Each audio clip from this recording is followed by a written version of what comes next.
Hello, this is Irv. In this video, I will show you how to put text along the edge of a circle as shown in this example.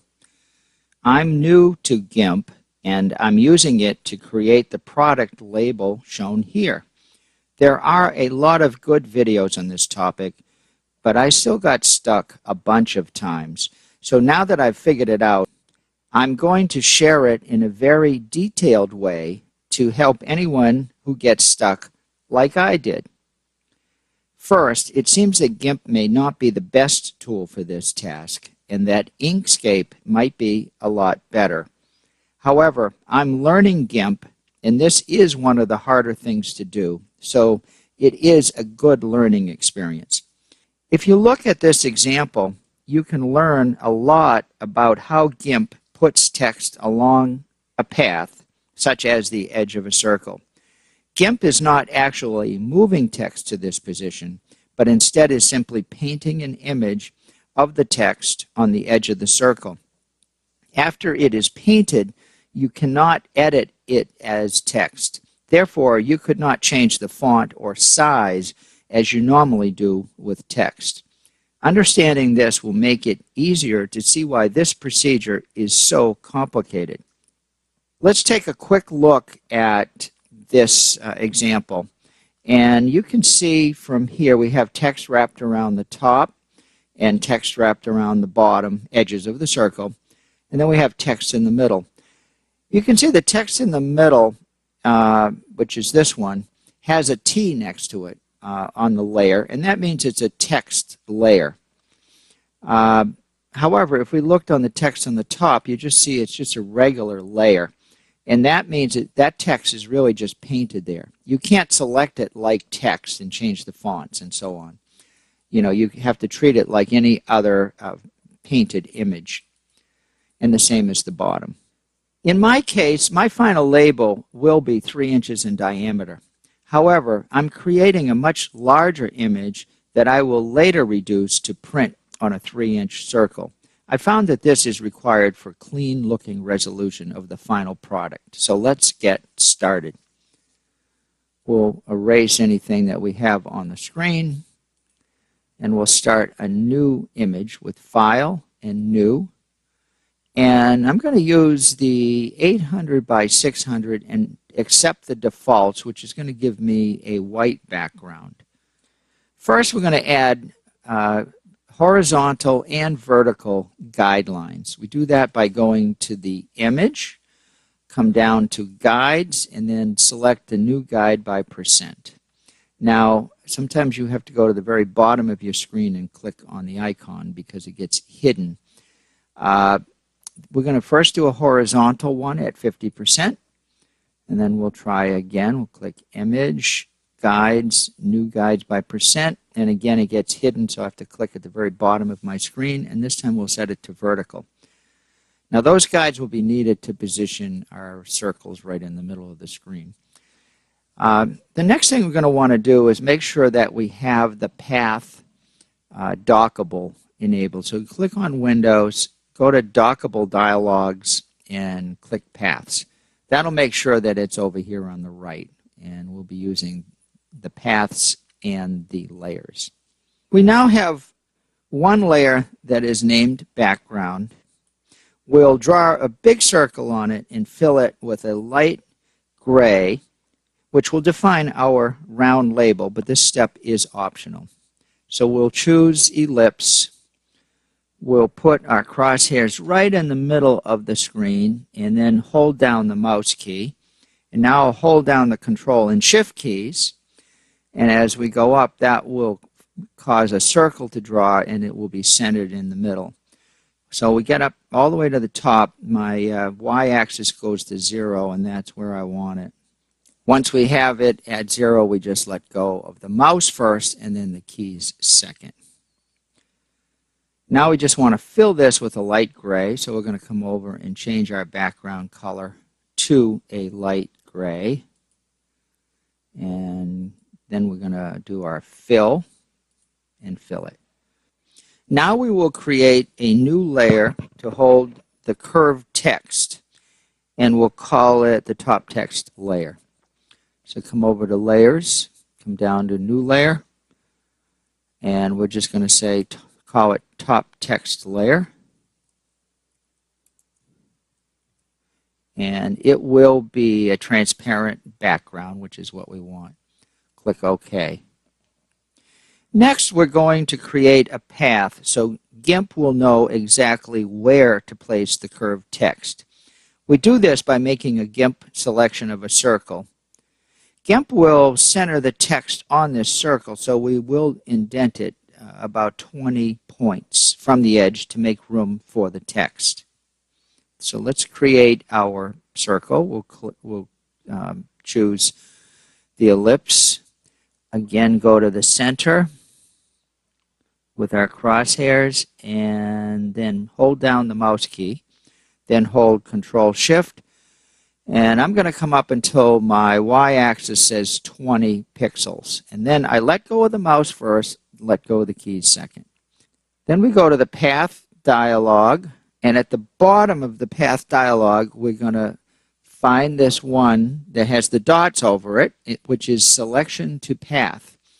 Now, when we click that, it's going to take that circle selection and create a new path layer, which is right here. And that's what we'll use for positioning the text. Now we need to create some text and then copy it onto the circular path selection.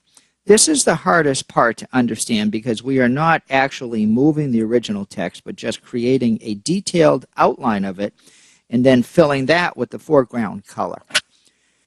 Now we'll create the text for the top of the circle. We'll make sure we're on Layers. I want to go set my foreground color to black because the text will pick that color up. So I'm going to go to the A for the text. Now we can put this text anywhere on the screen, and we're just going to call it text for top of screen. Now we want to make sure that this text is going to be the right font and size for our final image.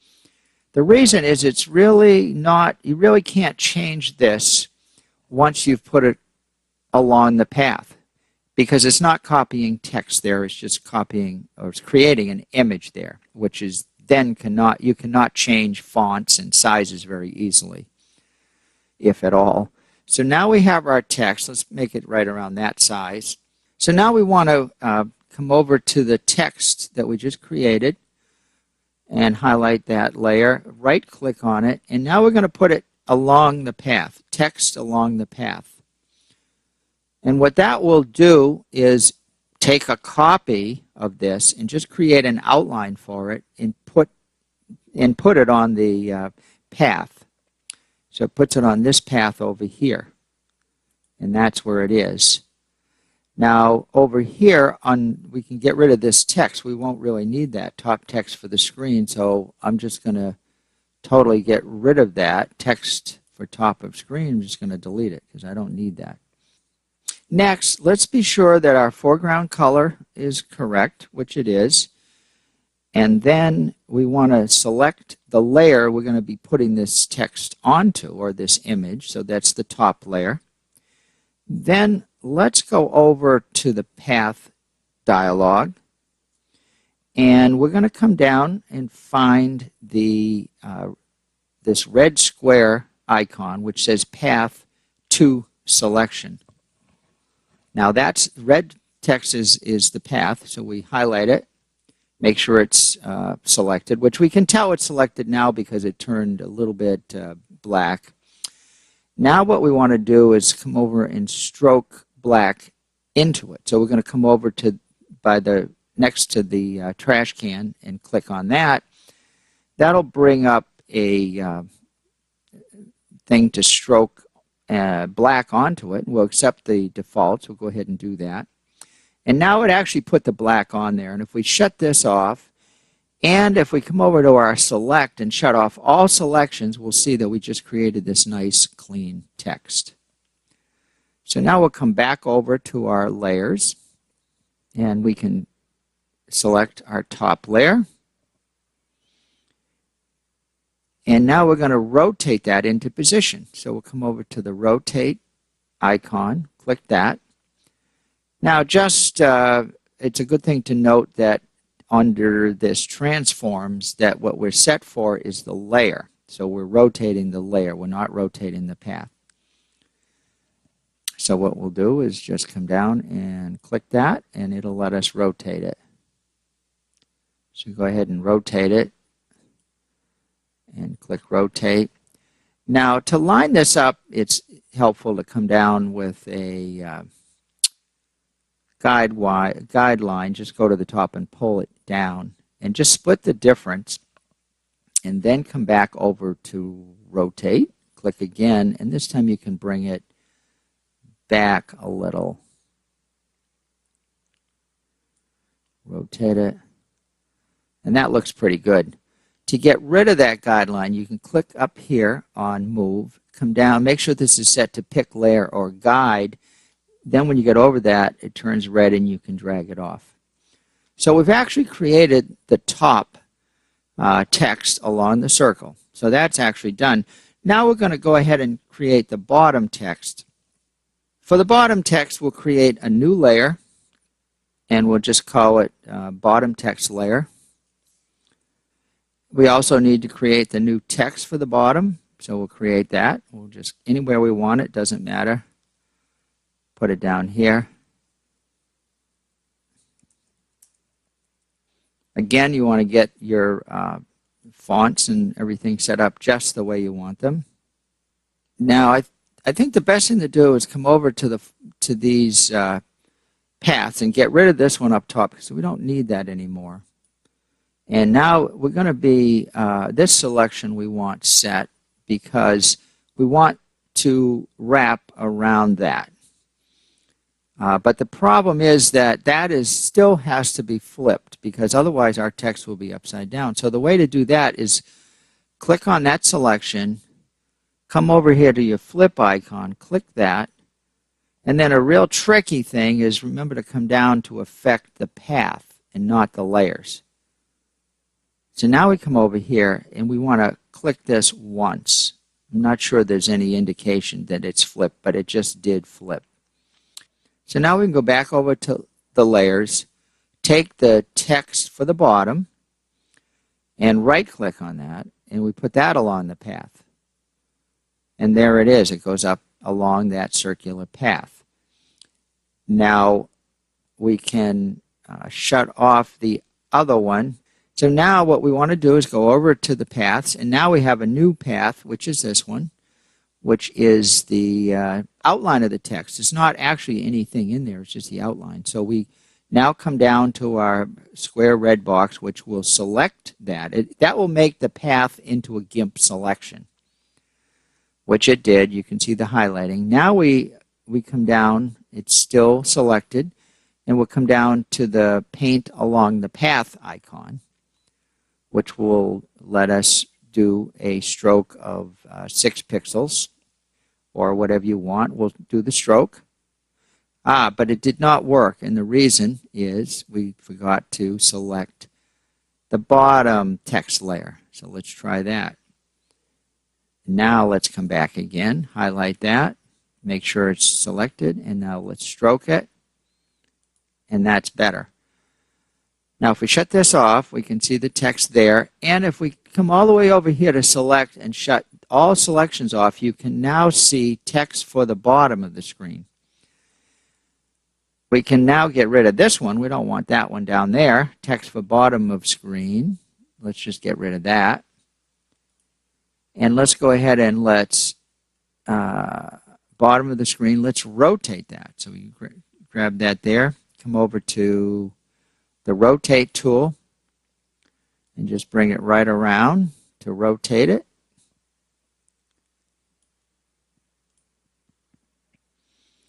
And again, we could grab a guide and bring it down so we get a nice alignment. We might want to split the difference there. Then do another rotate and bring the T up right to so it touches. Okay, so now to get rid of that guide, we can click Move, Pick Layer or guide. Once it turns red, we can zoom it up here. Now we could, of course, turn the top one on. So now we're done, really. At this point, you could add more text by just coming in, let's say come in here, and just say, you know, here is real text. And the reason I'm saying that is because that is text. And as here is real text, you can see it's got a T in there. So that is real text. And I can always go in and change it just by coming to it like this. And I can say, hey, I want to make that bigger or a different font, you know, whatever we want to do. But we cannot do that with these up here because, as you see, these are not really text. They are now graphics. This one is text. These are not. If I start typing here, it's just going to put a new text right on top of that. Whereas if I come in here, you can see that it highlights that. So that's how we draw on the edge of circles and in paths. I hope it was helpful. Thank you and have a great day.